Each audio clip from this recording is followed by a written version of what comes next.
찬송하겠습니다. 경배 111장입니다. 마음을 다하고 성품을 다하고.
예배하면서 마음과 성품과 힘을 다해서 예배하도록 해야 되겠습니다. 찬송가 214장 부르겠습니다. 나 주의 도움 받고자. 그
돌아가신 주 날 받아주옵소서.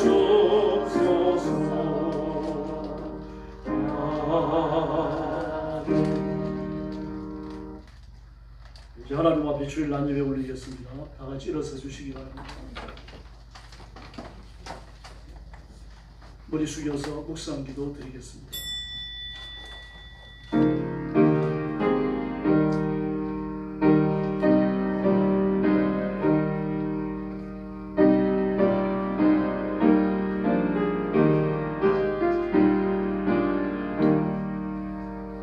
그러므로 너희는 가서 모든 족속으로 제자를 삼아 아버지와 아들과 성령의 이름으로 세례를 베풀고 내가 너희에게 분부한 모든 것을 가르쳐 지키게 하라.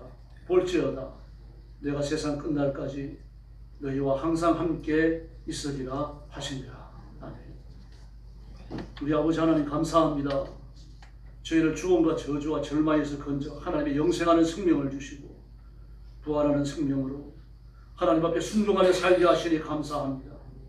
세상을 살며 혹시 죄를 지었을지라도 용서해 주시고 그리스도의 보혈로 씻기사 성결을 회복시켜 주시옵소서. 오늘 주 앞에 엎드린 저와 성도들을 기억하시고 하나님의 가슴에 품으시고 예비하신 하늘의 은총을 흡족히 허락해 주시옵소서.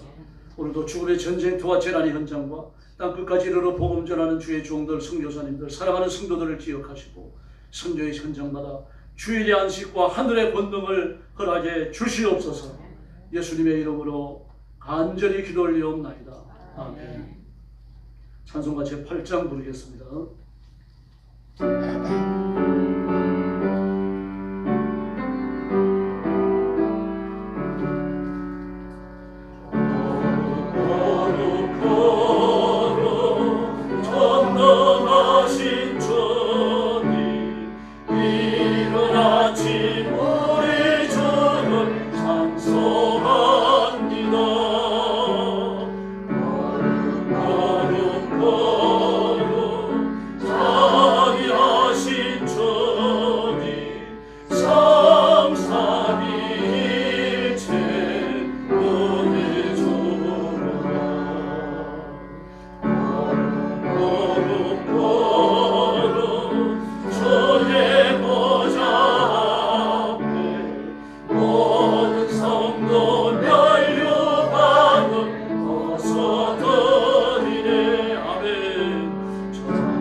제98편 성시교도 하겠습니다. 새 노래로 여호와께 찬송하라.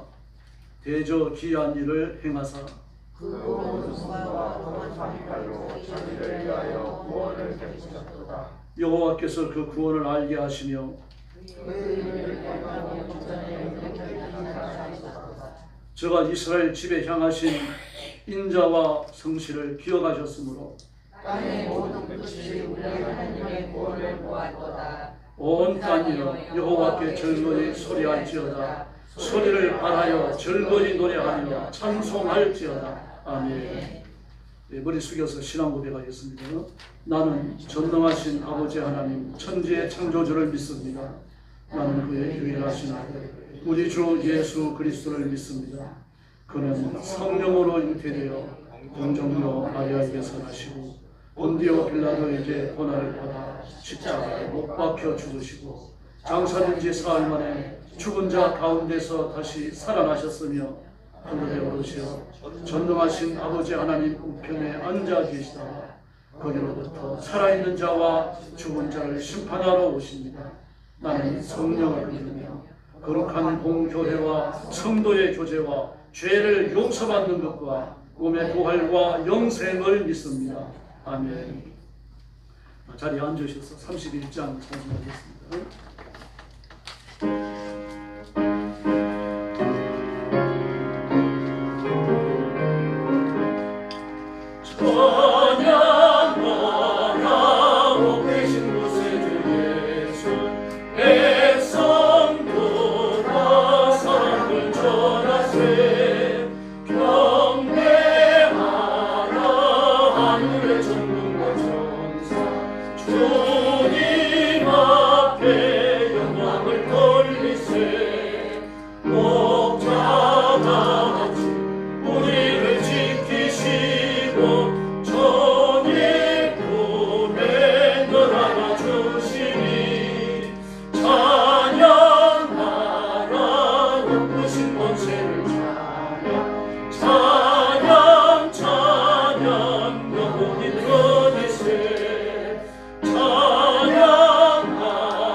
김용찬 장로님 나오셔서 기도해 주시겠습니다.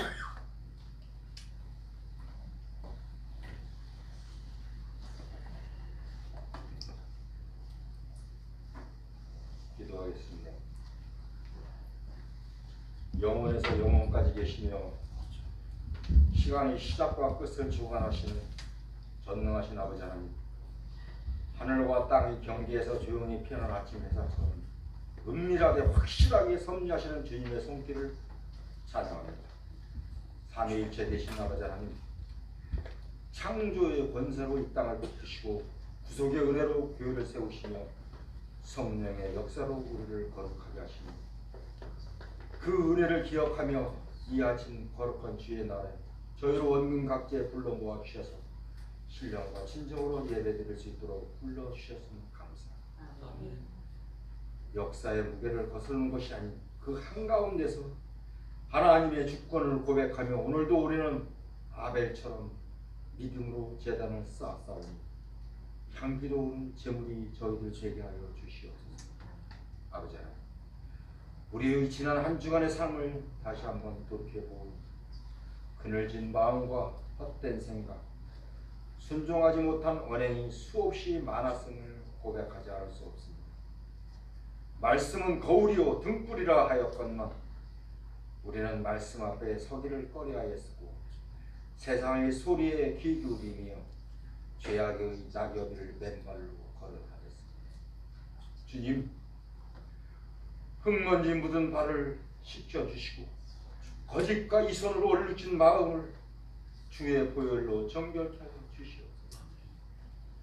눈물로 죄를 씻어낼 수만 있다면 바위도 뚫을 것이 없고 저희의 눈은 메말랐고 마음은 굳었습니다. 오직 십자가의 능력으로 우리를 다시 새롭게 하여 주시옵소서.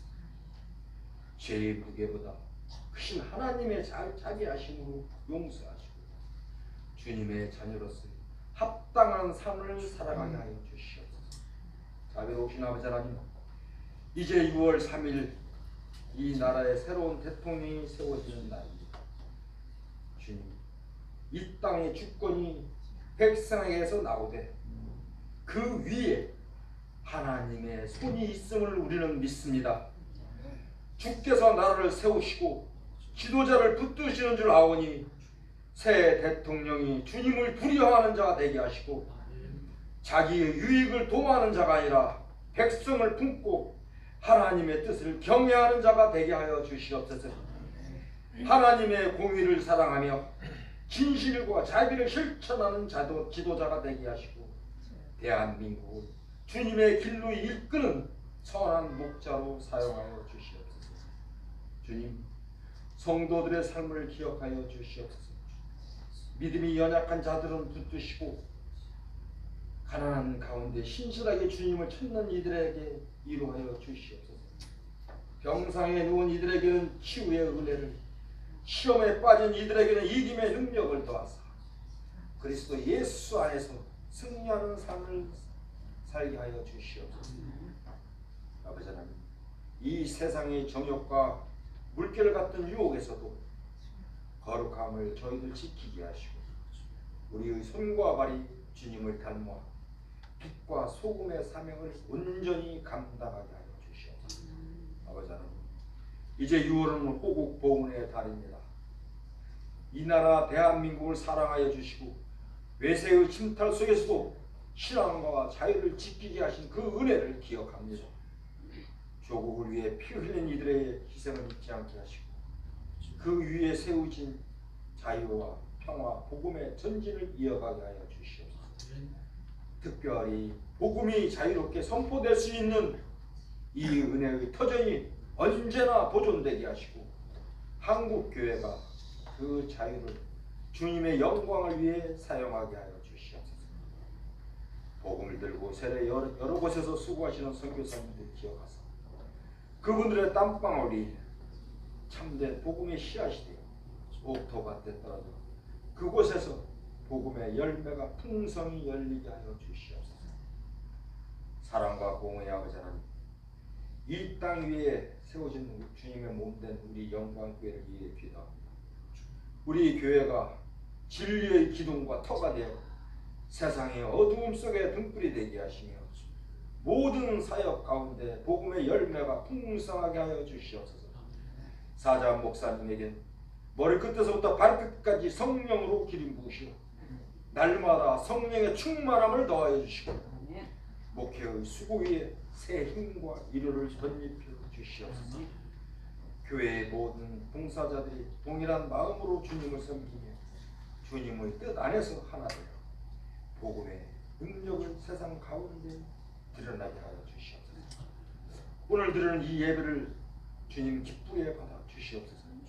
말씀 충만, 성령 충만, 은혜 충만한 예배가 되게 하시고 찬양이 울릴 때 하늘 문이 열리게 하시고 말씀이 선포될 때 성령의 검이 되어 저희들의 심령을 찌르게 하시고 기도가 올려질 때 하늘 보좌가 움직이게 하여 주시옵소서.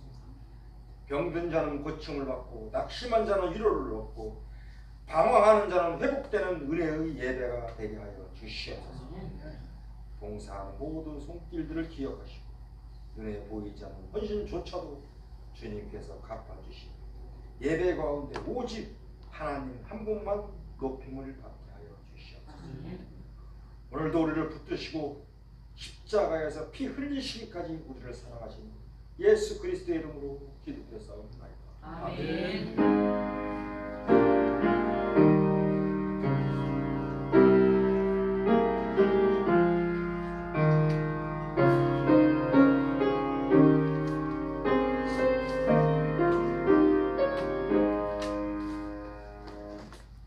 하나님 말씀 봉독하겠습니다.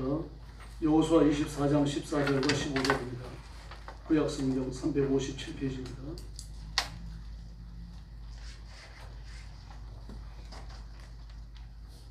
여호수아 24장 14절과 15절입니다. 구약성경 357페이지.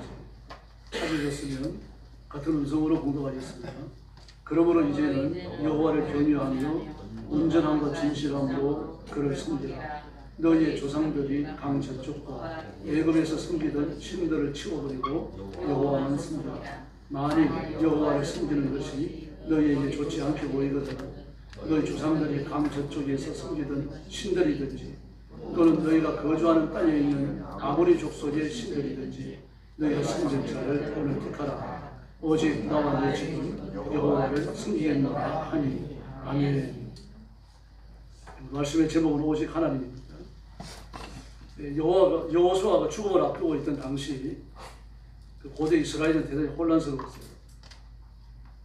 세 가지 지적할 수 있는데, 첫째는 하나님의 명령을 공공연하게 무시하듯이 됩니다. 기적을 보지 못해서가 아니고 그들이 완악해졌기 때문입니다. 신명기 7장 2절 이하의 말씀을 보면 내 하나님 여호와께서 그들을 내게 넘겨 내게 치게 하시리니, 이 가나안 땅에 들어가서 가나안 백성들을 치고 점령하거든 그 뜻입니다. 점령해서 가나안을 차지하고 나거든. 그때에 가나안을 차지했을 때에 너는 그들을 진멸하라. 가나안 족속을 진멸하라는 얘기, 살려두지 말라는 얘기죠. 그들과 어떤 언약도 하지 말 것이요 그들을 불쌍히 여기지도 말 것이며 또 그들과 혼인하지도 말지니 내 딸을 그들의 아들에게 주지 말 것이요 그들의 딸도 내 며느리를 삼지 말 것은 그가 내 아들을 유혹하여 그가 여호와를 떠나고 다른 신들을 섬기게 하므로 여호와께서 너에게 진노하사 갑자기 너희를 멸하실 것이니라. 오직 너희가 그들에게 행할 것은 이러하니 그들의 제단을 흘며 주상을 깨뜨리며 아세라 목상을 찍으며 조각한 우상들을 불사를 것이니라. 아멘. 이 하라는 이야기입니다. 이거 안 했습니다. 우상을 숭배하지 말라는 얘기죠. 우상 숭배하는 사람들과 혼합결혼을 하지 말고 우상을 숭배하는 자들에게 빠져가지고 우상 섬기는 길로 가지도 말라는 얘기입니다. 근데 지금 여호수아가 죽을 때쯤 됐으니까요. 가나안을 점령한 지 얼마 안 됩니다. 지금도. 가나안을 점령한 이 점령 1세대는 거의 살아있습니다. 지금요. 물론 죽은 사람도 많지만 살아있는 사람도 적지 않아요. 여호수아가 살아있으니까요. 여호수아 갈렙은 애굽에서 나온 사람들 아닙니까? 뭐 그 둘만 있는 것은 아니고 나이 드는 사람이 또 있었죠. 그러므로 그때 애굽에서 나올 때 어린 나이로 나온 거나 또는 광야에서 출생한 사람들이 있겠죠. 그 사람들은 아주 건장한 젊은이들 아닙니까? 20, 30대 또는 40, 50대 되는 사람들이죠. 이 사람들 사회 주축을 이루며 살아가고 있고 그래서 60, 70, 80, 그 이상 100살 넘는 사람들이 사회 지도층으로 지금 와 있는 그런 상황입니다. 그러므로 가나안에 들어오기 전에 하나님이 주셨던 이 말씀, 가나안에 들어가거든 가나안 사람들과 통혼하지 마라. 그들이 통혼하고 나면 우상을 숭배하는 길로 너희들 유혹할 것이다. 이것 때문에 그 말씀 안 지켰어요. 우상 숭배에 열정을 품었습니다. 뿐만 아닙니다. 가나안에 올 때 그냥 온 게 아니죠. 하나님께서 기업을 다 주셨어요. 그들은 가나안에 와가지고 땅 한 평 안 샀습니다. 그러나 하나님은 그들이 사지 않은 땅, 이미 그곳에 살고 있던 아모리 족속들, 가나안 7족속을 다 쫓아내십니다. 칼날 하나님 멸하셨죠. 그리고 그 땅을 빼앗아갖고 이스라엘 백성들이 주셨어요. 그들은 가나안 지도를 펴놓고 각 지파별로 금을 그었습니다. 그리고 그 땅을 차지했어요. 그런데 그렇게 기업으로 얻은 땅의 매석이 가나안 1세대 그때 이미 이루어지고 있었습니다. 마지막 얼마나 아주 교활하고 지혜롭게 역사했는지 우리가 알 수 있습니다. 다음 두 번째로 이 시대는 사명을 상실한 시대입니다. 가나안 정복이 잠정적으로 중단됐어요. 가나안을 정복하라 그래서 다 정복해야 되잖아요. 근데 정복 안 합니다. 살려줍니다. 가나안 사람들 핑계가 많아요. 그들은 막 산꼭대기에서 바위돌을 굴려대니까 어떻게 할 수가 없습니다. 굴소에 들어가가지고 화살을 날려대니까 어떻게 점령할 수가 없습니다. 저렇게 강렬히 저항하는 족속은 본 적이 없습니다. 온갖 핑계를 다 대면서 살려두는 겁니다. 그런 피격거리가 안 됩니다. 혼이야 갈라지고 요단강이 갈라지고 40년 광야에서 먹고 사는 것을 해결하신 하나님께서 또 가나안 땅을 기적으로 점령하게 하신 하나님께서 그 전쟁에 승리를 안 주시겠습니까? 그래서 온갖 핑계를 대고 남겨둔 이유가 있습니다. 조금 이따가 보겠습니다. 또 질서가 무너진 세 번째 특징이 하나님의 말씀을 공공연하게 어겼죠. 사명을 상실했죠. 세 번째로 질서가 무너졌습니다. 하나님과의 질서가 무너졌어요. 하나님을 섬기는 열정을 쏟지 않았습니다. 제사장들의 생활비를 안 줬어요.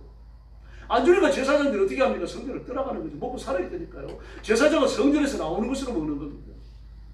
근데 제사들이 안 오니까 성전에서 제사장이 줄 것들이 전부 다 중지가 되는 거죠. 참혹한 일이 그 시대에 일어났어요. 열왕기 시대에만 일어나는 것이 아니었습니다. 하나님의 법을 따라 통치하는 위기의 질서가 사라졌습니다. 무질서가 변형했습니다. 이 당시에는 왕이 없었어요. 사사가 났어요. 사사는 왕이 아니잖아요. 왕이 아님에도 불구하고 왕과 같이 행동했습니다. 기도를 보십시오. 자신이 72이었어요. 이 도대체 아내를 몇이나 얻어야 자녀를 72를 두겠습니까? 왕이 아니지만 왕과 방불했다는 이야기입니다. 그들은 세상의 온갖 탐욕과 정욕을 배우며 살아갔던 거죠. 또 입다 같은 사람이 사사가 됐습니다. 입다는 깡패 아닙니까? 깡패요. 깡패 입다가 사사가 됐습니다. 가정의 질서도 무너졌죠. 비난 집회에 일어났던 그 무참한 일을 기억하십니까? 레위의 한 사람이 바람을 피우다가 한 여자를 살렸는데 그 여자가 도망가 버렸습니다. 그 여자를 잡으려고 그 여자가 살고 있는 시골까지 갔어요. 갔더니 자기 딸이 번듯한 레위인의 첩으로 있다가 도망을 와놓으니까 딸이 따라갔으면 좋겠어요. 이렇게 성도들이 다 썩었습니다. 그 레위를 따라가다가 기본 선에 이르러가지고 집단 성폭행을 해가지고 그 여자가 갑자기 죽어버리잖아요. 레위는 화가 나가지고 자기 첩이었죠. 첩의 시신을 12개로 분할을 해가지고 각 집하러 보냈습니다. 그랬더니 시신 소포를 받은 사람들이 깜짝 놀면서 세상에 이런 일이 어떻게 일어날 수 있느냐. 우리가 조사를 하자. 근데 수천 명이 몰려듭니다. 왜 이런 일이 일어났는지 조사를 하려고 하면 수사관이 와야 되잖아요. 홈즈 같은 사람이 와요. 수사관이 오는 게 아닙니다. 칼 빼는 사람 수천 명이 왔어요. 절단제로 온 거죠. 그냥 안 주겠다는 얘기예요. 그리고 알아보니까 그런 참혹한 일이 일어났어요. 기본이 완전히 골이 나고 이런 무지한 일들이 그 시대에 일어났습니다. 지금도 마찬가지입니다, 여러분. 지금도 그 시대보다 더 번듯한 인프라를 가지고 있어서 그렇지 혼란스럽기는 매한 가지입니다. 변화의 속도가 얼마나 빠른지 따라잡을 수가 없어요. 그제만 하더라도 X세대, Y세대가 있잖아요. 지금 뭐라 그러는 거예요? MZ세대라고 그러는 거예요. M은 밀레니엄이죠. Z는 알파벳에서 제일 끝자입니다. 이제 그 다음에 뭐라고 부를지 모르겠어요. Z A 시대라고 부를지. A로 돌아와가지고 카운트를 새로 해야 될 거 아닙니까? 요즘 모든 가치관이 뒤집어집니다. 그래서 모호합니다. 2000년도에 세계적인 미래학자였던 엘빈 토플러가 이 삼성도 코엑스에 와가지고 21세기의 트렌드를 진단하며 강연을 했어요. 그 중에 하나가 이 모성이 융합이에요. 모든 것이 합쳐진다는 말입니다. 그냥 얘기했던 트렌드, 정확하게 짚었던 거예요. 뭐 학문에서뿐만 아니라 모든 기술 분야에 있어가지고 전부 다 초융합을 지금 시도하고 그대로 적척되어져 나가고 있습니다. 옛날에는요, 학부 과정에서 기계공학을 했으면요, 그럼 박사과정까지 기계공학을 쭉 해야 됩니다. 그럼 지금은 학부에서 자동차를 하든지 뭐 기계공학을 하든지 여러분 문학 박사가 될 수 있어요. 학제를 완전히 초월해버립니다. 학제 간의 융합이 일어나는 거죠. 괜찮다는 겁니다. 학제만 그런 게 대단히 모호하죠. 그러니까 교계서에 사라지는 겁니다. 학문만 그런 게 아닙니다. 삶의 모든 분야가 그렇다는 것을 기억해야 합니다. 생산자와 소비자의 융합이 일어납니다. 소비자가 원하는 걸 해주기 위해 가지고 생산 시스템을 언제든지 뜯어고칩니다. 그래서 각 분야에서 봐가지고 전혀 상관이 없는 것끼리 융합이 일어나는 거죠. 그래서 이 시대가 무서워요. 이렇게 될 수 있는 철학적 논리를 가지고 있거든요. 아무도 이것이 잘못됐다고 말하지 않습니다. 동성애가 판을 치는 이유가 거기 있습니다. 동성애가 옳다라고 하는 철학적 이론을 가지고 있기 때문에요. 동성애를 비합법적으로 여기는 것은 뭐 이렇게 많지 않습니다. 세계에서 무설리권의 비합법적으로 여깁니다. 우리나라 같이 보수에 강한다라고 그렇습니다. 그러니까 진보성을 주장한다든지 또는 공산주의나 사회주의를 하는 나라면 동성이 다 그냥 둡니다. 성 정체성이 무너지고 있죠. 저 어릴 때도요. 저 어릴 때도 나이든 사람들이 동성애를 했어요. 그 지금처럼은 아닙니다.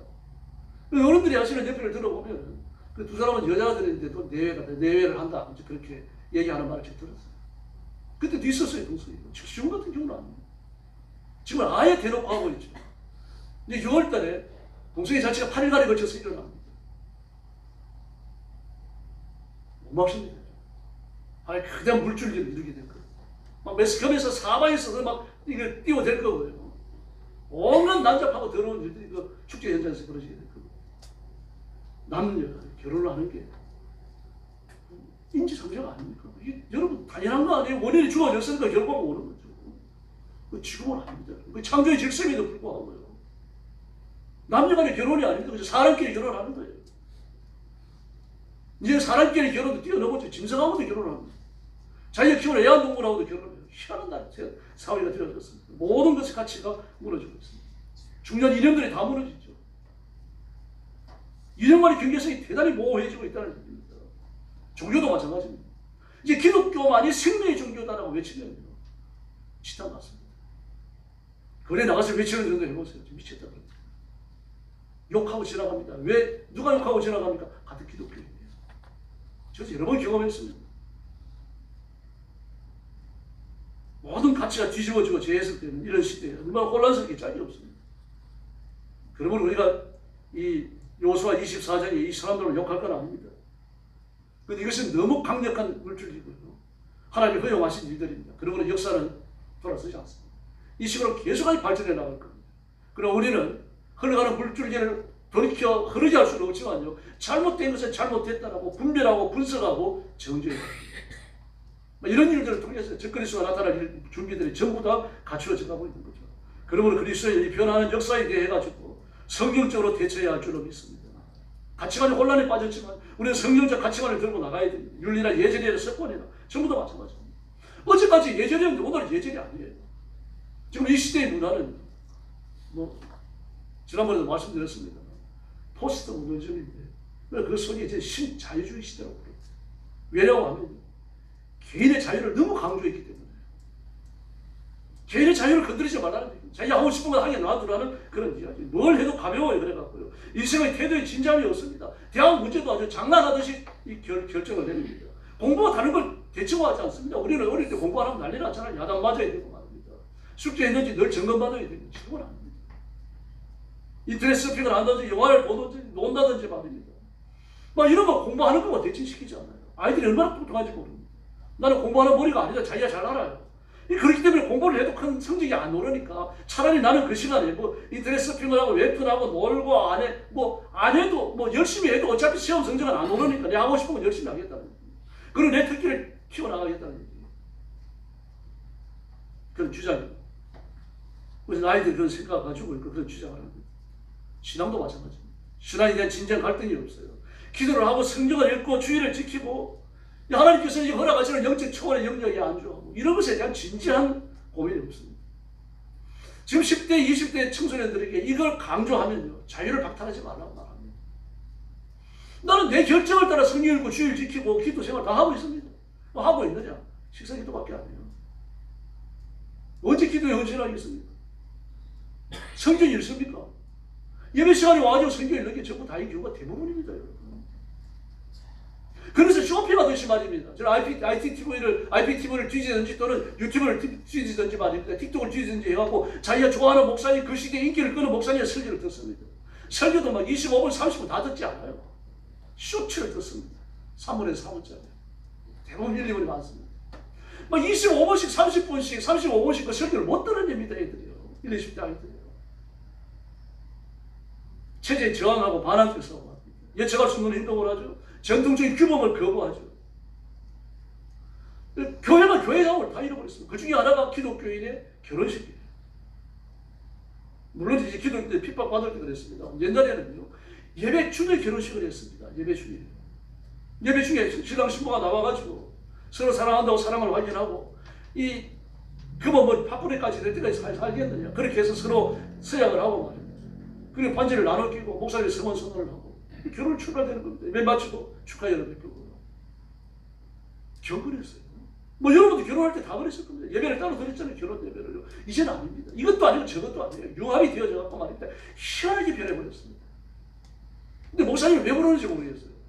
자기들끼리 다 하잖아요. 후생 맞추기 위해서죠. 그러니까요.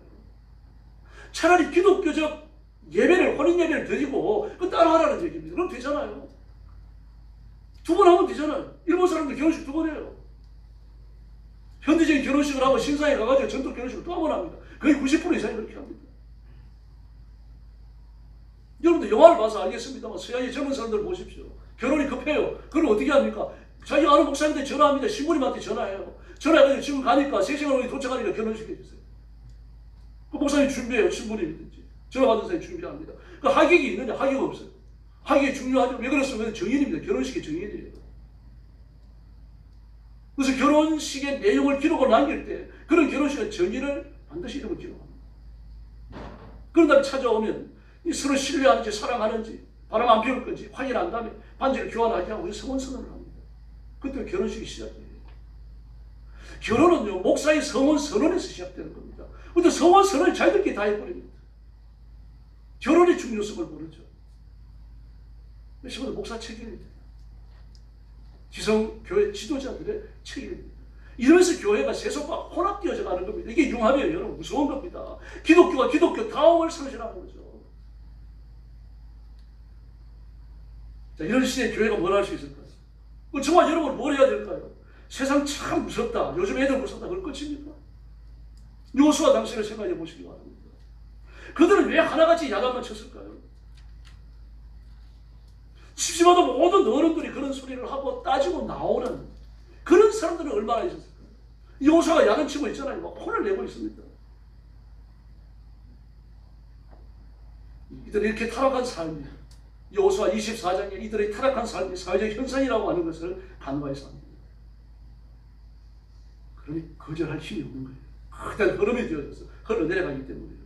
광야는요 끝없이 이주하는 겁니다. 아주 불안한 것이에요. 그래 죄를 지어도 불안한 겁니다. 술을 마시다가도요 이 구름이 떠오르면 다 팽개 쳐주고 보따리 싸가지고 가야 돼요. 노름을 하다가도요 손에 있는 폐 다 까디를 보지도 못하고 다 팽개 치고 보따리 싸가지고 가야 됩니다. 얼마나 불안한지 모릅니다. 바람을 피워도 구름만 떠오르면요 그냥 가야 되고 보따리 싸가지고.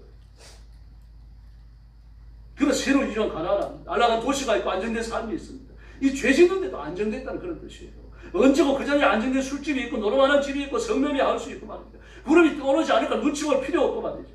싸움을 해도 끝장 볼 때까지 할 수 있고 쾌락을 제거하는 시스템도 그냥 아주 안락한 도시 형태가 항상 그 자리에 있는 겁니다. 태풍이 불러와도 날아가지 않습니다. 언제든지 범죄할 수 있는 쾌락에 대한 정보는 차원입니다. 더구나 가난에 들어가고 나니까 문화나 종교나 관습이 황박한 광장을 비교할 수 없습니다. 사람이 맞춰시키면 자각하는 것밖에 없는 거죠. 엄청난 범죄와 쾌락이 존재하는 거예요. 그래서 가나안 원주민을 심판 안 했습니다. 심판 보통이 아닙니다. 안 했어요. 그들에게서 쾌락이 흘러나오니까요. 그들이 가지고 있는 것을 나도 배워야 되기 때문이죠. 여호수아 당시의 어른들, 당시의 기성세대들 이와 같이 역사의 변혁을 거역할 수 없어서 불가역적인 역사였죠. 그 문제는 뭡니까? 심각하게 보지 않았다는 거죠. 다들 그런 데고 이게 문제입니다. 한번 따라하시기 바랍니다. 다들 그런 데고 그러지 맙시다. 그래서 다들 그렇더라고요. 그렇게 사회의 물줄기가 흘러가더라도 우리는 말씀에 굳게 서야 할 줄로 믿습니다. 세상 참 많이 변했네. 요즘 애들이 다 그렇지 뭐. 그리고 끝나서 안 됩니다. 그러니까 우리는 하나님의 말씀을 지켜야 할 줄로 믿습니다. 그래서 여호수아는 아닙니다. 이 혼란스러운 시대에 하나님 앞에 바로 서라고 피를 토하는 심정으로 이 말씀을 외치고 있는 겁니다. 그래서 요구하는 거예요. 강 저편에 섬기던 우상 숭배를 내가 척결하고 하나님만 진정으로 섬겨왔다. 그런데 너희들은 그게 아니지 않느냐. 하나님도 섬기고 귀신도 섬기고 우상도 숭배하고 온갖 걸 같이 하고 있는데 지금 결심해라. 하나님을 섬기는 것이 못마땅하거든. 강 저편에서 섬기던 그 신을 섬기든 또는 가나안 땅의 바알을 섬기든 결심해라. 나는 나와 내 집은 오직 여호와만 섬기겠노라. 할렐루야. 그게 아멘 하시는 거예요. 좀 눈치 가지셔야죠. 오직 나와 내 집은 여호와만 섬기겠노라. 아멘. 이 호사가 이 말은요, 제 피를 토하는 심정으로 하는 말이에요, 지금요. 그 시대를 찢는 말입니다. 이게 유일한 답변입니다. 오직 나와 내 집은 여호와를 섬기겠노라. 이것이 바로 이 시대를 향한 우리의 답변이 되어야 할 줄로 믿습니다. 그러니 어리석어 보이죠. 얼마 전에 제기도에 목회하시는 윤 목사님을 만났는데, 저하고 나이가 비슷합니다. 그런데 표를 차면서 선거대를 이제 맡기는 지휘자, 유급 지휘자를 뒀어요. 유명한 분은 아닌데 지휘를 전공하고 그래가지고 저는 수요일에 찾아온 겁니다. 찾아와서 임금 협상을 하는 겁니다.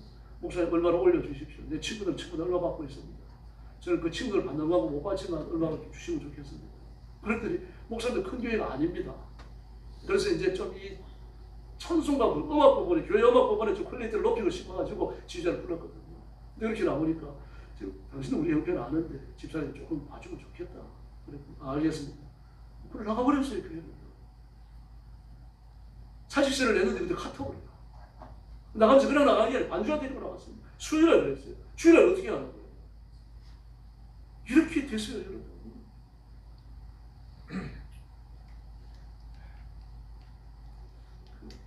교회가 크지만 유급 직원들이 생깁니다.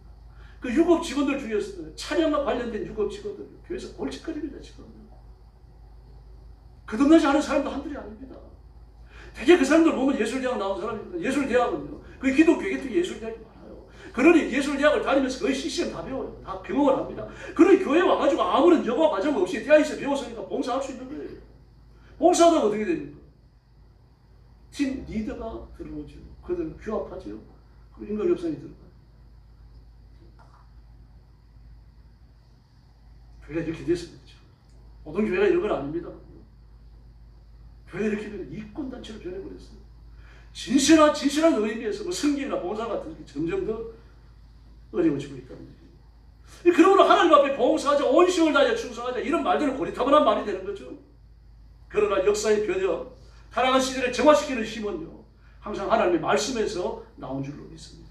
이 믿음의 정통성을 버리고 나면 남는 게 없습니다.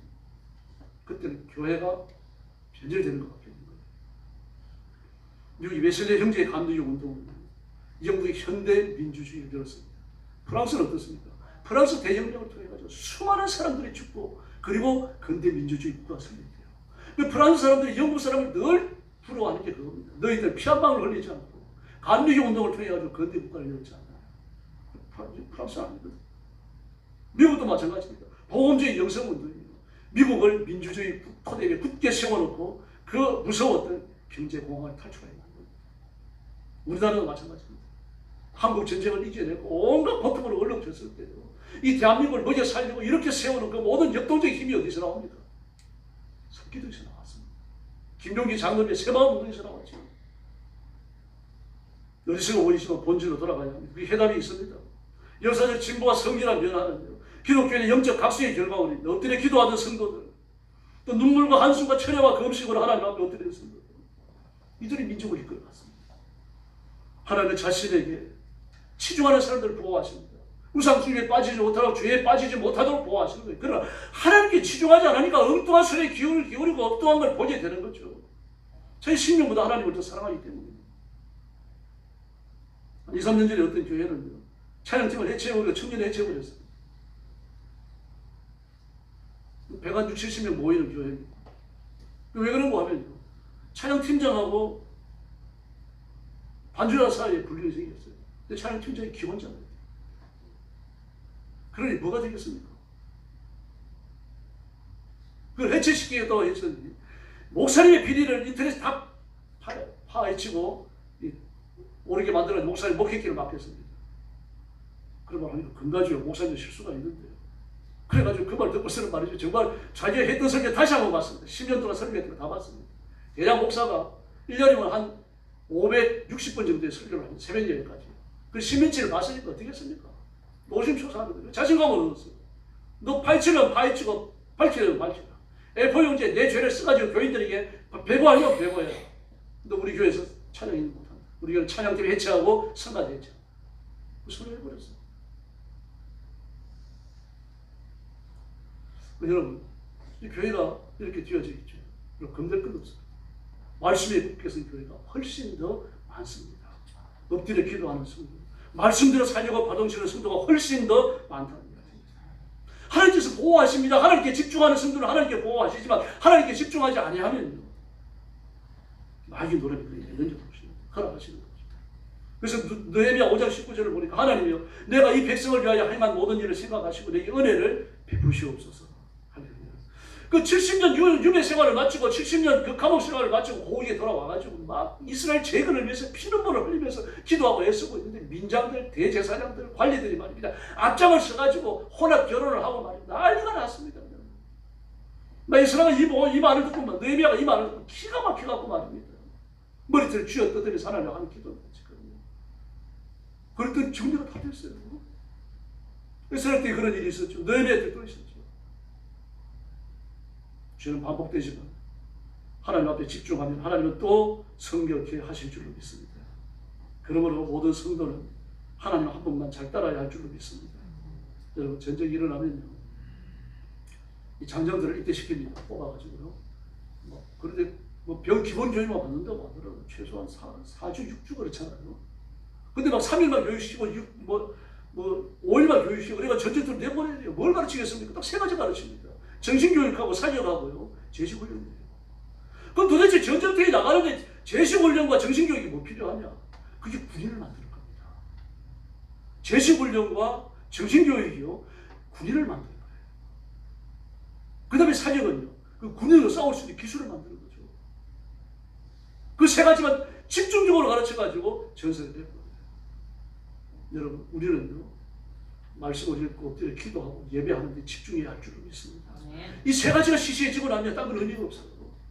하나님을 섬기는데 예배를 드리고 기도하고 성경을 위해 시시해지고 나면 아무것도 아니라는 얘기입니다. 그러나 우리가 잘 믿고 하나님 한 번만 따라가면 인생이 변할 줄로 믿습니다. 죽음도 생명으로 바뀌는 겁니다. 히스기야를 보십시오. 15년 생명을 연장받았죠. 예수님을 갈망하던 삭개오는 새 인생이 열렸잖아요. 지나가는 예수님을 소리 질러가지고 만난 바디메오는요, 그 예수님을 향한 뜨거운 갈망 기도 때문에 그 인생이 송두리째 바뀝니다. 이 복을 받으시길 바랍니다. 아무리 교회를 나오고 성경을 외우고 단기 성경 갔다 오고 찬양 인도하고 말입니다. 뭐 난리가 없음을 듣더라도 예수님 잘 못 믿으면 아무것도 안 돼요. 하나님도 보십시오. 그 배신이 아니거든요. 제발로 그래서 지옥 입구로 간 사람이 돼요. 천국에서 우리는 가르쳐도 못 받아요. 사람이 성공하면 훌륭한 사람이 되잖아요. 그 가르쳐주는 성공해도 예수님 파는 것밖에 못해요. 이게 예수님을 아는 사람과 모르는 사람의 차이입니다. 예수님을 아는 사람은 예수님을 믿고 따르고 최선을 다해 살면 인생이 성공합니다. 그런데 예수님을 모르는 사람, 신앙을 던진 사람, 교회를 욕하는 사람, 신앙을 조롱하는 사람은 성공을 하더라도 가르쳐도 바뀌지 못해요. 내가 어느 길에 서 있는지 보시기를 바랍니다. 바울이 막 대만을 열심히 길렀습니다. 그 결과 뭡니까? 배신하고 떠나갔어요. 세상을 사랑하여 그렇게 말합니다. 그래서 예수님이 없었습니다. 그래서 예수님이 있는 바울은 순례했어요. 그리고 세상의 유혹과 시험, 내가 좋아하는 것들 때문에 하나님을 잘 믿는데 방해가 된다는 걸 포기해야 할 줄로 믿습니다. 노아를 보세요. 자기의 면이나 사회적 지혜보다 하나님을 더 사랑했죠. 다니엘은 자기의 권력의 힘보다 하나님의 지혜를 더 신뢰했죠. 욥은요, 하나님을 향한 절대적 믿음을 지키려고 바보가 되는 것도 마다하지 않았습니다. 모세는 하나님 한 분 사랑하기 위해서 세상의 모든 영화를 포기했죠. 사무엘은요, 하나님 앞에서 나라를 정직하게 통치하기 위해서 고난을 자처했습니다. 우리는 변화의 태풍, 혁신의 휘어를 가운데 서 있습니다. 그래서 하나님 한 분 잘 믿읍시다.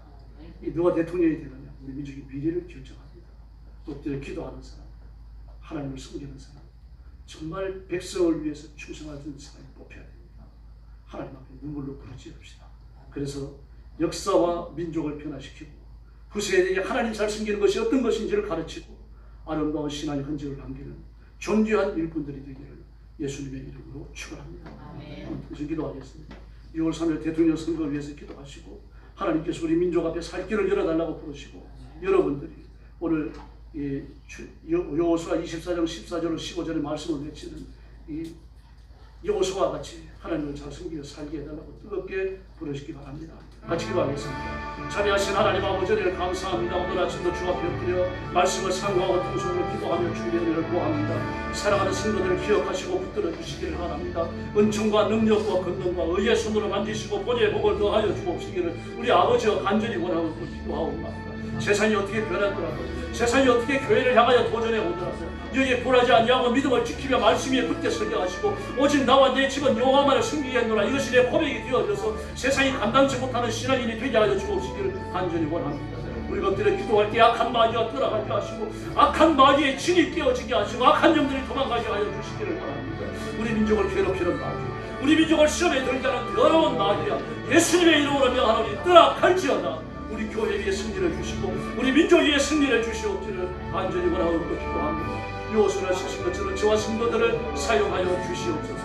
자비하신 하나님 아버지, 6월 3일날 대통령 선거하였습니다. 하나님을 두려워하는 대통령, 엎드려 기도하는 대통령, 하나님의 기적을 입는 대통령을 세워주셔서 우리 민족의 역사가 다시 발전할 수 있도록 역사하여 주옵시기를 원합니다. 지금 정체되어졌고 후퇴하고 있는데 우리 민족이 지속적으로 발전할 수 있는 기틀을 마련할 수 있도록 공헌해 주시기를 간절히 원합니다. 그래서 부강하고 또 젊은 사람들이 자식을 많이 낳고 그래서 우리 민족이 창궐해져서 온 세상에 사표가 되며 가난한 나라 가난한 민족을 먼저 살리는 제사장 국가가 되게 하여 주시옵소서. 자비하신 하나님 아버지, 우리 영광교회 성도들, 우리 영광교회를 주님 앞에 맡깁니다. 이 시대를 부끄럽게 하는 일꾼, 이 시대에 사표가 되는 교회가 되게 하여 주시옵소서. 자비하신 아버지, 은혜를 주셔서 감사합니다. 우리가 예수 믿어 구원받고 하나님을 아는 진리 위에서 떠나지 않게 하여 주셨으니 감사합니다. 우리가 어떤 상황을 만나더라도 세상과 타협지 않게 하시고 믿음의 선한 열심을 지켜낼 수 있도록 은총을 베풀어 주시옵소서. 그래서 기독교인 다음을 지키게 하시고 우리가 하나님 앞에 복종하는 모습을 하나님이 보시고 기뻐하시는 존귀한 종들이 되게 하여 주시옵소서. 우리 성도들 가슴마다, 성도들 가정마다, 우리 교회 위에 하나님 한 분만 사랑하며 하나님 한 분을 존귀히 여기는 뜨거운 열정의 파도치게 하여 주시옵소서. 이런 결심하라는 성도들에게 영육 가운데 복을 주시고 이 시대를 일깨우는 일꾼으로 쓰시며 이 시대를 부끄럽게 하는 일꾼으로 사용해 주시옵소서. 6월 3일 대통령 선거에 하나님 복을 내려주시기를 원합니다. 이 민족을 일깨우는 대통령, 백성들 앞에 충성하는 대통령, 민족을 바른 길로 이끄는 대통령이 뽑혀지도록 역사해 주시옵소서. 예수님의 이름으로 간절히 기도 올리옵나이다.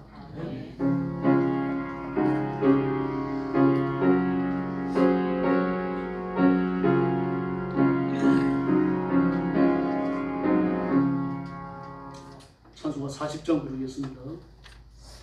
4절 부를 때 나오셔서 헌금해 주시기 바랍니다.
주님께 영광 할렐루야.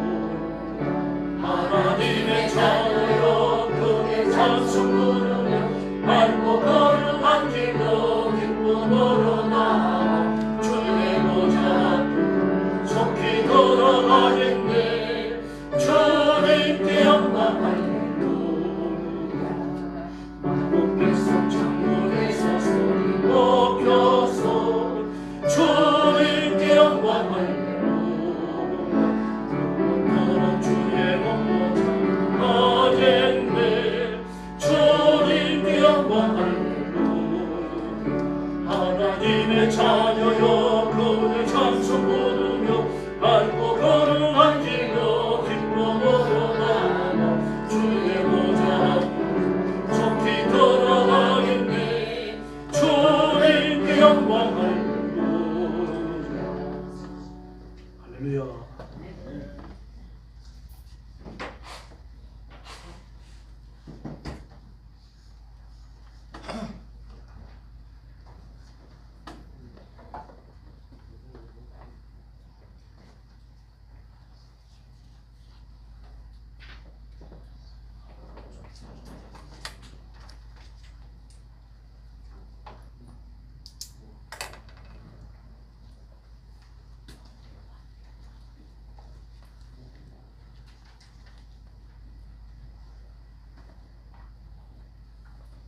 기도하겠습니다. 자비하신 아버지 감사합니다. 하나님 앞에 예배하며 정성껏 준비한 예물을 주 앞에 바칩니다. 주일 아침에 헌신을 주께 기뻐 바치며 보온하는 성도들 다 기억하시고 주의 손으로 만지시고 복 내려주시기를 간절히 원합니다. 험하고 타락한 세대지만 믿음의 성결을 지키며 의의 길을 걷게 하시고 하나님께 복종하여 이 시대로부터 자신을 구별하고 하나님이 기뻐하시는 선하고 아름다운 복받은 삶의 자취를 남기게 하여 주시옵소서. 성도들 가정마다 복을 주시되 온 가족이 복을 받아 번성하게 하시고 자녀들이 장성케 하시며 물질의 복을 주셔서 가난하게 살지 않게 해주시기를 바랍니다. 쓰고 남는 물질을 주시고 남에게 나누어 줄 물질이 늘 있게 하시고 하나님 앞에 힘을 다하여 봉사하고 충성할 수 있는 물질을 허락해 주옵소서. 건강의 복을 주시옵소서. 약한 성도들, 병든 성도들 다 찾아가서 치료하셔서 기적을 베풀어 주시기를 원합니다. 맑은 정신을 주시기를 바랍니다. 병상에서 일어나게 하여 주시기를 바랍니다. 상처가 아물고 통증이 사라지게 하여 주시기를 바랍니다.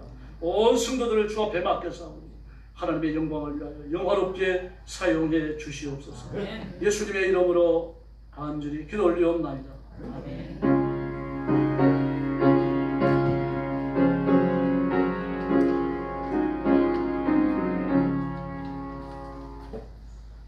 교회 소식 알려드립니다.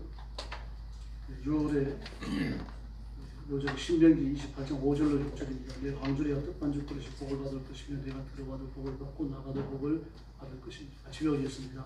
시작. 내 광주리와 뜻반죽 그릇이 복을 받을 것이며 내가 들어가도 복을 받고 나가도 복을 받을 것입니다. 신명기 6장 28장 5절로 6절입니다. 이거 들어가도 복을 받고 나가도 복을 받고 그렇죠. 우리는 이거를 출입문이라고 그러죠. 입출문이라고 그러지 않고요. 출전, 나의 출전 모셨어요. 일본어를 보면요, 입문이라고 되어 있습니다. 입문이요. 그 덜입자를 먼저 쓰고 날입자를 이제 나중에 쓰고 이런 들어있어요. 어쨌든 뭐 들어가든 나가든 복을 받아야 할 줄로 믿습니다. 선교사님들 위해서 기도해 주시고요. 특히 6월 3일 대통령 선거 놓고 좀 안타깝게 부르짖어 주시기 바랍니다. 굉장히 혼란스럽죠. 온갖 치료가 다 드러나고 있어요. 이 사람 저 사람 할 것 없이. 그러면 하나님이 은혜를 주셔야 됩니다. 누가 대통령이 되든 하나님의 복을 받지 못하면 나라는 망합니다. 그러나 하나님의 복을 주시면 사람의 인격부터 송두리째 바뀔 줄로 믿습니다. 그리고 과거에 경제 부흥이 일어났던 7, 80년 기적이 한 번 더 일어나야 됩니다. 지금 그런 기적을 일으킬 수 있는 소양을 우리가 가지고 있어요. 그래서 기도해 주시기 바랍니다. 애플이 많이 가고 있죠. 좀 못한 소리입니다. 애플이 망한다는 소리 들으니까 한편으로 기분이 좋아요. 안 됐다는 말을 들으면서 지금 막 삼성 열풍이 일어나고 있습니다. 갤럭시 폰은 아이폰보다 훨씬 무서워합니다. 이게 막 증명이 되고 있습니다. 또 삼성에서 만들었던 아주 그 고단위 반도체가 있습니다. TSMC는 이거 못 만들어요. 근데 삼성이 만들었는데 뭐 이것도 팔릴 길이 열리는 것 같습니다. 이게 팔리기 시작하면요, 세계 반도체 시장의 주류가 변합니다. 그래서 중국이 대만 치는 거 이런 무슨 보면 안 됩니다. 중국과 대만의 전쟁이 아니에요. 세계 전쟁인데. 왜 그런가 하면요, 일단 중국이 대만을 치면 미국이 편들 거 아닙니까? 그러면요, 해외에 주둔하고 미국을 묶어야 돼요. 그럼 어떻게 하겠습니까? 오사카 때릴 수밖에 없죠. 이 아시아에 있는 그 섬들을 때릴 수밖에 없죠. 필리핀 때릴 수밖에 없죠. 이렇게 됩니다. 그 북한이 가만히 있겠습니까? 중국을 편들하고 우리를 치겠죠. 북한을 우습게 보면 안 돼요. 핵 한번 날리면 끝납니다, 여러분. 끝나요. 대전에 그저 중단위 핵폭탄이 떨어졌는데 어디까지 영향을 미치는 거 하면 서울 시청까지 영향을 미쳐요. 대전에 떨어지는데 한두 번에 끝나버려요. 언제 북한을 때려버리겠습니까? 그 전쟁이 일어나서는 안 됩니다. 기도하셔야 돼요. 그래서 그 미국에서요. 미국에 있는 전쟁전문위원회가 있습니다. 그 위원회에 그 중국이 대만을 칠 것을 대비해가지고 작전을 연구할 걸 의뢰해요.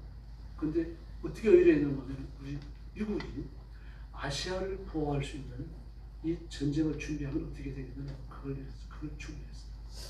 대만을 보호하는 게 아니라 아시아를 보호하는 거. 이게 미국의 목표예요. 지금 중국이 그렇게 하려고 지금 마음을 먹고 있거든요. 대만은 또 이런 게 아닙니다. 세계 대전이 되는데 큰일 나거든요.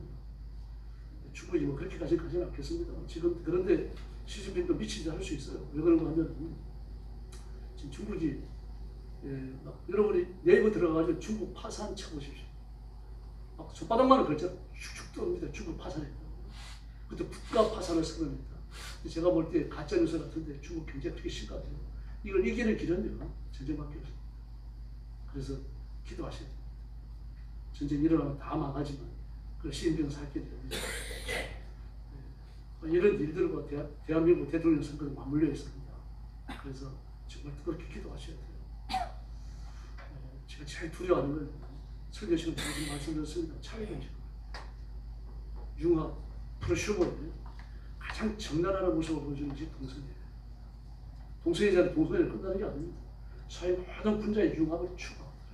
종교 간의 융합을 추구합니다. 성경의 독선, 기독교의 독선을 고발하고 합니다. 기도합시다. 네. 이제 장로님 나오셔서 재정 보고해 주시겠습니다.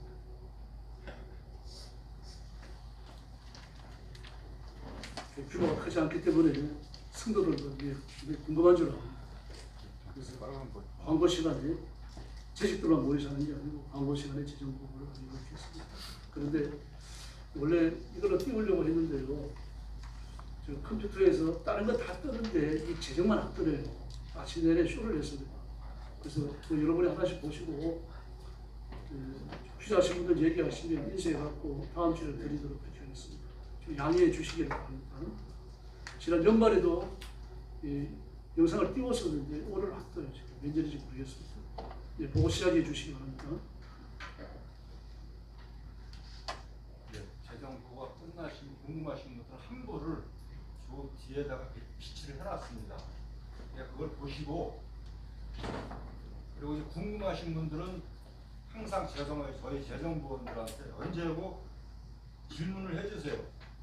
여러분들 할 권리가 있고 재정부원들은 답변할 의무가 있습니다. 그러니까 그렇게 아시고 자기보다 띄웠으면 좋겠는데 그게 안 되니까 한 서너 부 해가지고 그냥 몇 분만 보시게 했는데 마이크 좀 대고 하세요. 몇 분만 보시게 했었는데 그렇게 하시고 켜져 있습니다.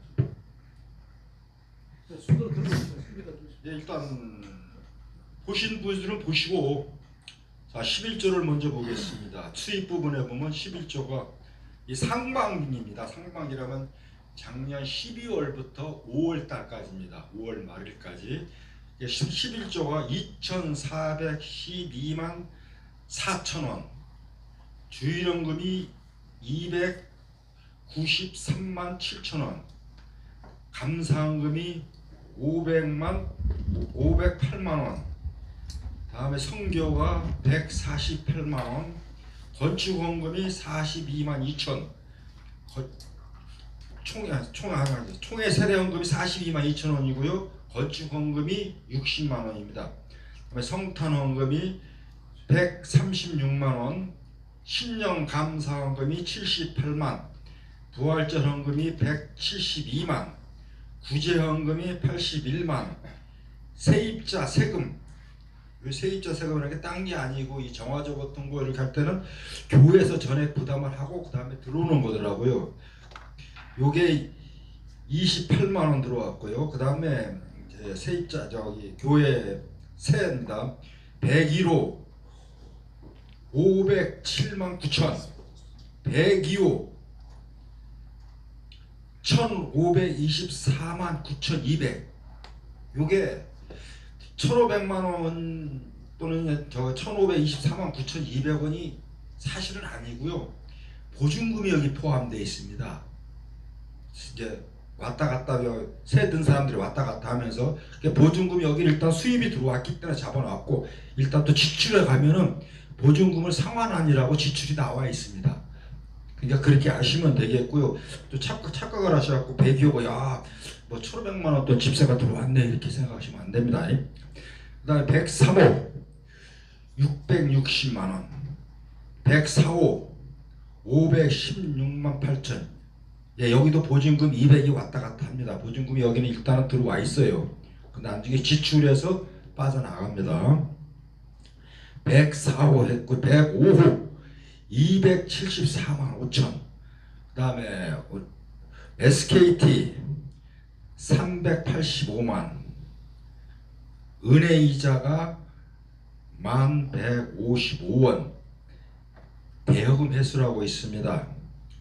목사님 그 대여금 회수가 여러분들이 알다시피 지난번에 회의했을 때 810만으로 해서 7회를 이제 10만원에서 7회를 상환을 하셔갖고 현재 남은 게 740 남았습니다. 740만원이요.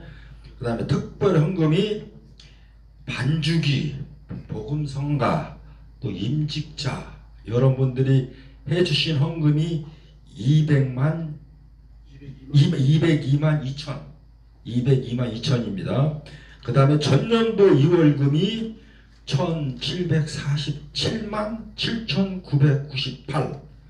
그래서 토탈 합계 상반기 합계가 9,912만 4,353원입니다.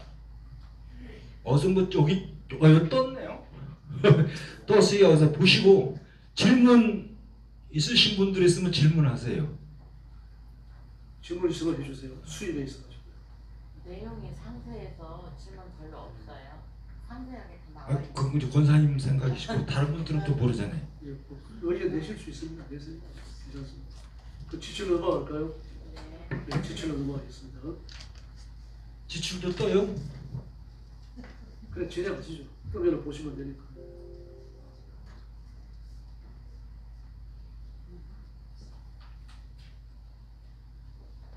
네, 뜨네요. 맨 위로 한번 올려봐 주세요. 맨 위에 목회비 있습니다. 좀 줄이면 이쪽에 품목이 나와 있죠. 예, 거기만 보시면 될 거예요. 예, 맨 위에 보면 목회비 품목이 있는데 목사님 사례비가 1,560만. 그 다음에 쭉 내려오면 목사님 휴가비, 명절 선물비가 50만 원. 요거 구정 때 드린 겁니다. 그리고 목사님 핸드폰 요금이 53만 400원. 그 밑에 은급비 요렇게 돼갖고 있는 600만 원 나갔는데 요게 목사님 사실 은퇴비입니다. 은퇴 준비비. 응급비가 은퇴 요게 사실 늦었어요. 교회가 늦었는데 그나마라도 작년이라도 이렇게 시작을 해서 이제 그나마라도 해서 이렇게 나갔습니다. 600만 원 나갔고요. 그 다음에 목사님 무료 보험이 97만 2,500. 토탈 목회비가 2,360만 2,900. 맞죠? 예, 질문. 요거에 대한 질문 없습니까? 예, 그럼 다음으로 넘어가겠습니다. 예배비로 보십시오. 예배비로 보면 여기는 뭐 별 것도 없는데 주보비도 없고 성가대 준비비 이렇게 됐는데 14만 나갔죠? 요게 경배 찬양 지금 찬양책 있죠?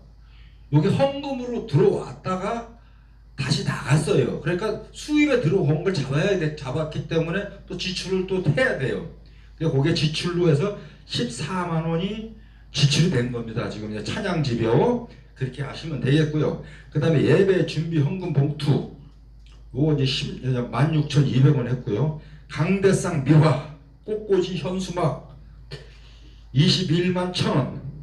영상비 여기에 보시면 이제 반주기도 사고 노트북 방송실 용품 중 뭐 이런 것 등등 샀습니다.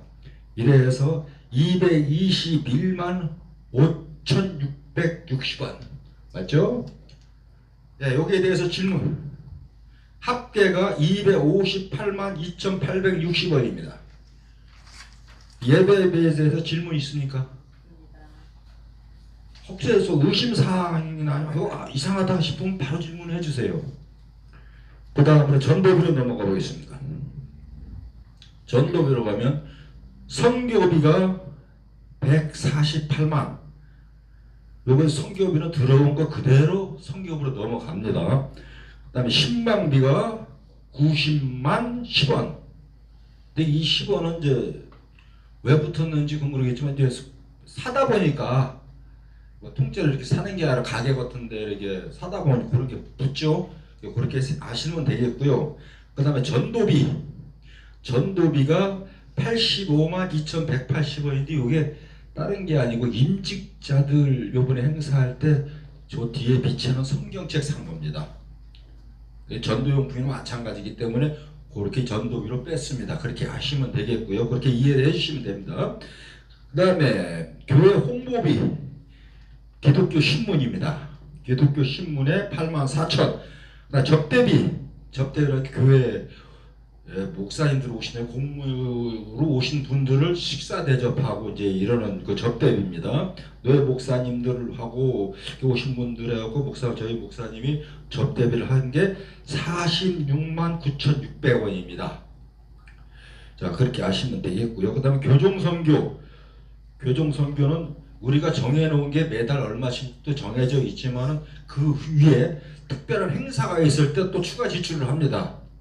물론 예산에는 없다 하더라도 선교비에서만큼은 예산을 얼마든지 초과해도 된다. 이게 교회의 사명이니까요. 선교는 그렇게 아시면 되겠고요. 그래서 교정 선교가 184만 5,660. 예. 그다음에 기타로 내려가면 맨 밑에는 세이브 코리아 후원금 20만 원. 이래서 토탈 583만 1,450원입니다. 여기에 대해서 전도비에 대해서 질문 있으신 분들은 하십시오. 잘 모르겠어도 질문을 말씀하세요. 네. 그냥 아예 모르면 그냥 넘어가시면 더 좋고. 자, 질문 없습니까? 다음에 교육부로 가보겠습니다. 교육부에만 달랑 하나 있는데 유초등부 교육부에서 영수 오늘 안 왔나? 영수가 작년에 졸업했을 때 졸업 선물 사준 겁니다. 이게 35,100원 졸업 선물이고요. 그 다음으로 넘어가 보겠습니다. 교회 관리비로 가죠. 요게 조금 복잡할 겁니다. 자, 교회 관리비 차량 유지비입니다. 연료가 129만 5,040원. 다음에 세금 여기 이제 통행료 뭐 이런 거 해가지고 15만 5천. 다음에 수리가 타이어 교체. 아신 분들은 아실 거예요. 봄인가 겨울인가 타이어 교체를 했습니다. 타이어 교체하고 차량 검사하고 이래서 48만 원. 그다음에 그 밑에 가면 인터넷 27만 7,450원. 전기세 351만 9,990원. 도시가스가 147만 1,400. 수도세가 41만 1,530. 사무용품 프린트, 토너, 복사기 뭐 이런 겁니다. 79만 990원. 비품 및 수리 관리 사택이나 이제는 교회에 형광등 교체하고 사택 이제 싱크대 수리 한번 했고 교회 온수기 수리했고 해서 19만 7,990원. 비품 구매 온풍기 미니 온풍기 7만 6,930원. 법인세 109만 5,350원. 교회 각종 세금 21만 5,700. 교회 건물 수리 옥상 방수했습니다. 아시는 분은 아시겠죠? 옥상 방수했습니다. 옥상 방수하고 그 다음에 밑에 회복 영어인가 거기 간판 철거하는데도 돈 들었습니다. 그 사람들이 안 떼와가지고 그 그거에서 45만, 교회 전화가 11,750원, 식당 봉사, 식당 보조, 우리 방문 식당 보조가 126만 9,750원, 그 다음에 소득세, 즉 적십자 회비 등 한 개 30만 5,380원, 지방세, 국세 424만 3,190원, 그다음에 교회 건물 미화, 이게 이제 건물 미화라는 게 청소하시는 분 그 수고비입니다. 185만, 그다음에 소모품, 커피, 휴지 등 상계 23만 2,500, 토탈 합쳐서 교회 관리비가 합쳐서 1,839만 9,940원입니다. 요거에 대해서 질문 있으신 분? 교회 관리비. 예, 그럼 다음으로 넘어가겠습니다. 기타 비용으로 가보겠습니다. 기타 비용으로 가면 절기 행사비 이랬는데, 절기 행사비가 이제 부활절이나 추수감사 일때 쓰는 행사비를 청해놨었는데, 절기 행사비로 쓴 게 50만 4,800원인데요. 성구 암송 시상식 했고, 그다음에 임직식 선물 패, 임직패들 했고요. 어린이날 선물했습니다. 어린이날. 아까 어린애한테 한 거는 걔 졸업할 때 교육부에서 나간 거고, 요건 어린이날 선물한 겁니다. 그렇게 해서 50만 4,800원. 그 다음에 정교인 수련회비 야유회 행사비로 가서는 34만 9,100원인데요. 요게 예결산 하시고, 작년도에 예산 결산들 임원들 의원들이 모여서 예결산 하고 나서 식사한 거, 또 커피 한 잔씩들 먹고 한 거 하고, 그다음에 신년 할애해라 그래갖고 온 교인들 식사 한번 하러 한 적이 있어요. 이래 해서 34만 9,100원입니다. 다음에 노회 및 시찰 회비가 80만 원, 노회 시찰 참석비가 10만, 구제비가 81만 500원인데, 요게 이제 구제비가 미얀마로 제가 간 걸로 이제 목사님한테 들은 걸로 알고 있습니다.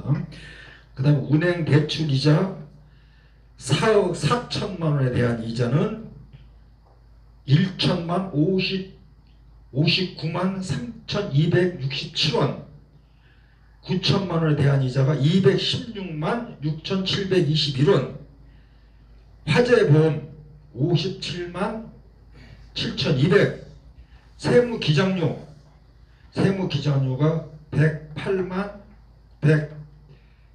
1,500, 송금 및 수수료 18,000, 세입자 보증금 상환, 아까 제가 얘기했죠. 수입으로 1,000만 원 들어오고 200 들어가고 했다는 거, 요게 여기서 이제 다시 나갑니다.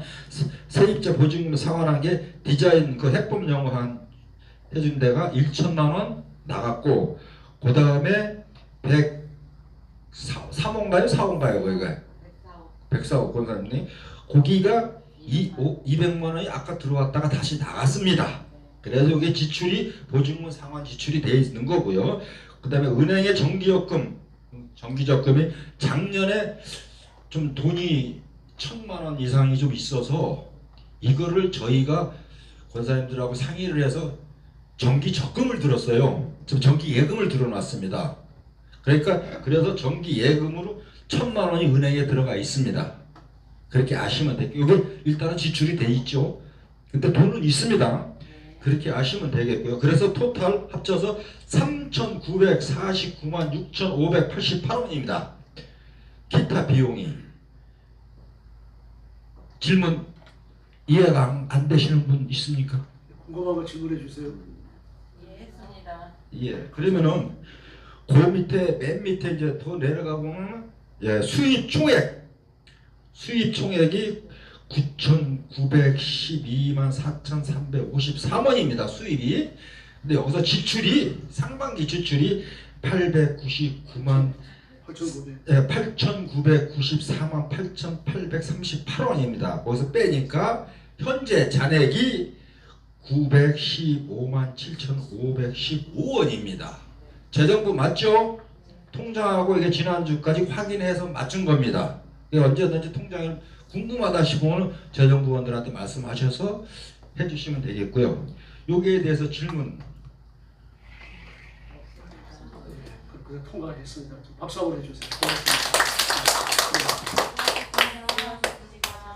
마이크 해주세요.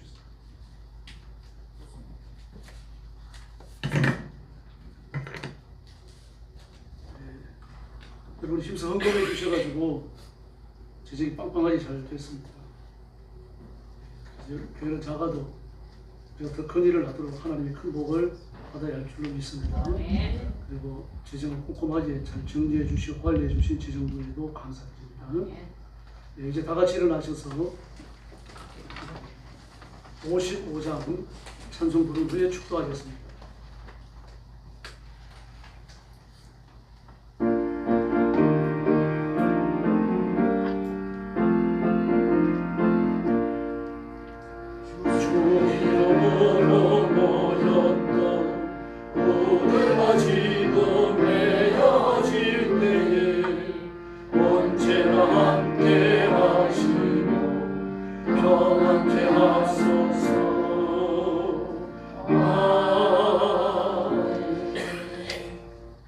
이제는 우리 구주 예수 그리스도의 은혜와 하나님 아버지의 극진하신 사랑과 성령님의 도우시며 인도하시며 교통하심이 하나님 앞에 힘써 순종하며 온 힘을 다하여 충성하고 헌금하며 하나님을 위해서 영광 돌리는 삶을 사는 사랑하는 성도들과 교회 살림을 사느라고 애쓰는 우리 재정부원들 머리 위에 영원토록 함께 계실지어다.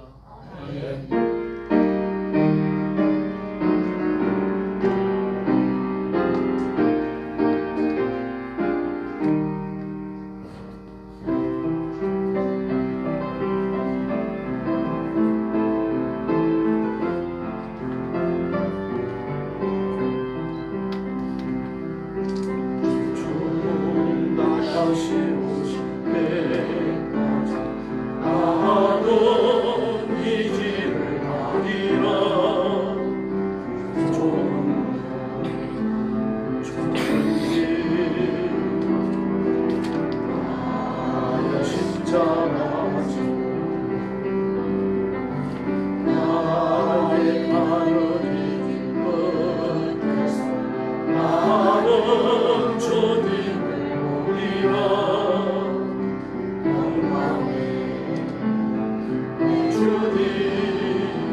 주님 다시 오실 때까지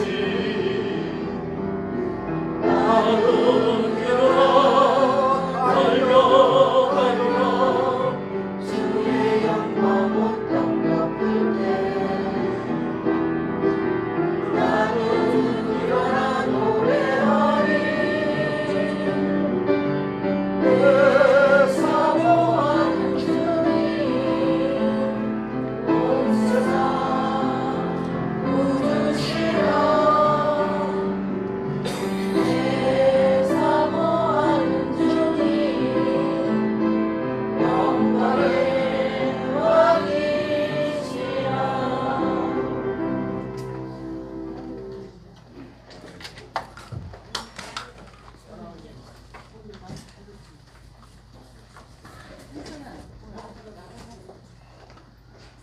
수고하셨습니다.